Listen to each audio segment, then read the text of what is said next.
दक्ष महाराज ने मां भगवती को प्रसन्न किया और जब उनके प्रसाद का अनादर किया तो श्राप दे दिया।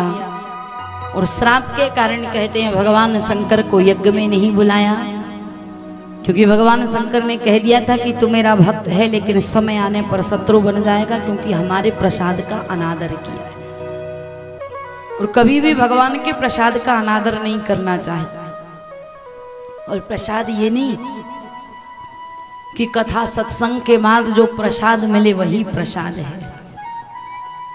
मंदिर से, गुरु के यहाँ से, ब्राह्मण के यहाँ से, कोई धार्मिक स्थल से, कथा से, सत्संग से जो भी वस्तु प्राप्त हो, जैसे फूल है, बेलपत्र है, प्रसाद है, नारियल है, पुष्पांजलि के लिए जो पुष्प लेते हैं, चावल लेते हैं, ये सब भगवान के प्रसादों में आते। भगवान के धामों से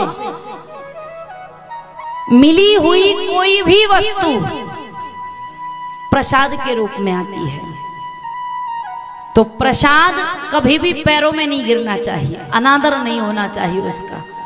हम लोग प्रसाद लेते हैं, हाथ से प्रसाद गिर जाता है, वैसे तो गिरना नहीं चाहिए। गिर गया तो तुरंत उसे उठा लीजिए।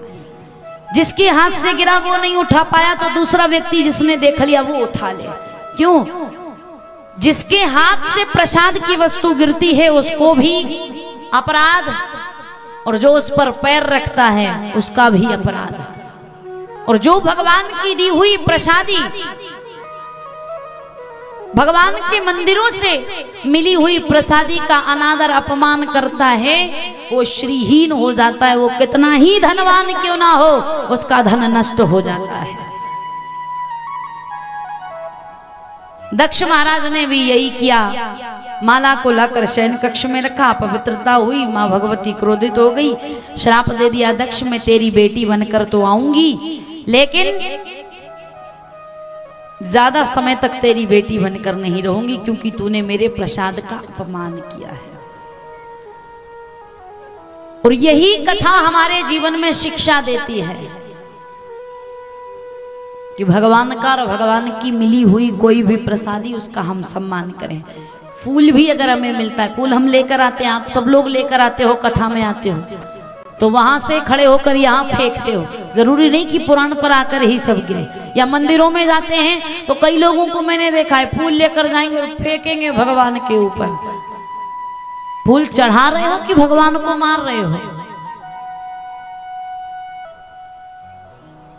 आप श्रद्धा से चढ़ाइए, कितनी दूरी पर हो, भाव से रख दीजिए, प्रभु हम पुष्प लेकर आए हैं, इसे स्वीकार करें।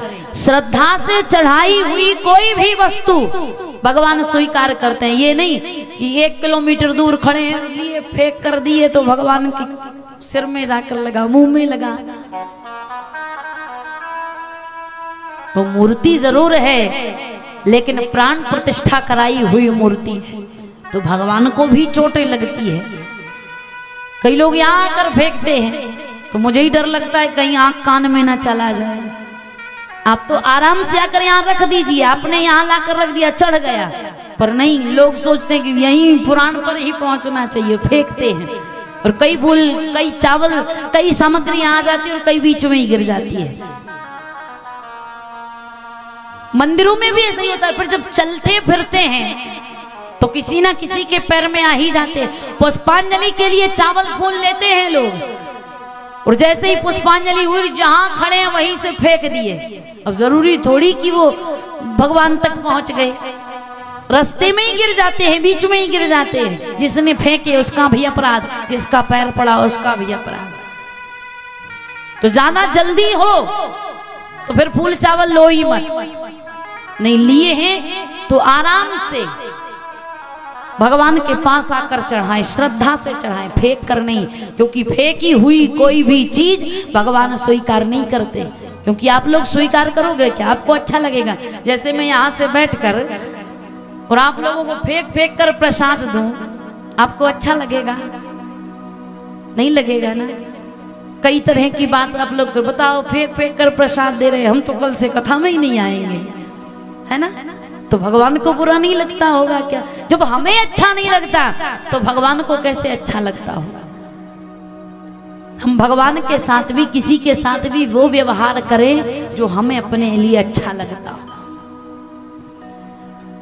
दक्ष को श्राप दे दिया, श्राप स्वरूप माता बेटी के रूप में आई तो, लेकिन दाक्षायणी शरीर को ज्यादा दिन तक धारण नहीं किया। यज्ञ कुंड जहां यज्ञ हो रहा था, यज्ञ में गई, बाएं योग अग्नि को प्रकट किया और अपनी देह को समाप्त कर दिया और मरते समय वरदान मांगा कि अगर मेरा जन्म हो तो मैं भगवान शंकर को पति रूप में स्वीकार करूं। और वर्णन आता है, जब ते जाए सती तन त्यागा, तब ते शिव मन भया हूँ विरागा। सती मरत हरिसन बर मांगा, जन्म जन्म शिव पद अनुरागा। इसलिए ते ही कारण हिमगिरी गृह जाई, जन्मी पार्वती तन पाई। तज हूँ देख तो रतत ही है तू, और धरी चंद्रमौली वृष के। भगवान शंकर का ध्यान करते हुए अपनी देह का परित्याग माता सती ने किया। माता सती ने जब देह का परित्याग किया, भगवान शंकर को पता चला। भगवान ने जटा उखाड़ कर जमीन पर पटकी, वीरभद्र प्रकट हुआ। वीरभद्र ने जाकर पूरा यज्ञ विध्वंस किया। जिसने जैसा कृत्य किया था उसे वैसा फल मिला, क्योंकि जो जैसा कर्म करता है उसे वैसा फल भोगना ही पड़ता है। क्योंकि कर्म प्रधान विश्व कर राखा, जो जस कर ही सो तस फल चाखा। वीरभद्र ने जिसका जैसा कर्म था उसके अनुसार दंडित किया। भगवान शंकर गए, सारे देवताओं ने स्तुति आराधना विनती की। भगवान शंकर प्रसन्न हुए, महाराज दक्ष को जीवित करने की प्रार्थना की। दक्ष को जीवित किया गया और महाराज दक्ष को जब जीवित किया तो भगवान शंकर ने उसके माथे पर बकरे का सर लगाया। शरीर मनुष्य का और मुख बकरे का, क्योंकि ये बहुत अभिमानी थे और हर बात में मैं कहा करते थे। इसलिए जब बकरे का सर लगाया गया, अब दक्ष कुछ भी बोलता है तो मुंह से बस निकलता है मैं। ये मैं किसी के मन में नहीं आना चाहिए, क्योंकि आजकल भी लोग करते, मैंने ऐसा किया, मैं ऐसा कर रहा हूँ, मैं नहीं होता तो ये नहीं होता, मेरे द्वारा ऐसा हुआ। ये ये मैं अभिमान का प्रतीक होता है। अभिमान मत कीजिए, क्योंकि अभिमान जिसके मन में आता है उसका विनाश हो जाता है। यही मैं तो है जिसकी बलि दी जाती है, और यही मैं तो है जो दशहरे के दिन जलाई जाती है। क्योंकि रावण भी तो मैं करता था, मैं किसी के मारने से ना मरूं। इसलिए मैं भाव नहीं, हम कोई बात कहें तो हम ये कार्य करते, हमने किया, और हम में बहुत से लोग और मैं में केवल एक व्यक्ति। तो भगवान शंकर ने ऐसा ऑपरेशन किया कि सारे विश्व ब्रह्मांड में आज तक ऐसा ऑपरेशन कोई नहीं कर पाया। शरीर मनुष्य का और मुख बकरे का। दक्ष जीवित हुआ।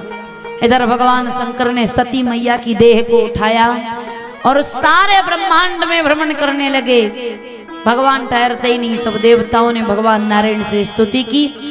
भगवान नारायण ने अपने सुदर्शन चक्र को छोड़ा और सुदर्शन चक्र के द्वारा आज माँ भगवती के अंग प्रत्यंग टूट टूट कर गिरने लगे। क्योंकि देवता कह रहे थे, प्रभु ये भोले बाबा कब तक ऐसे सती जी की देह को लिए हुए घूमते रहेंगे?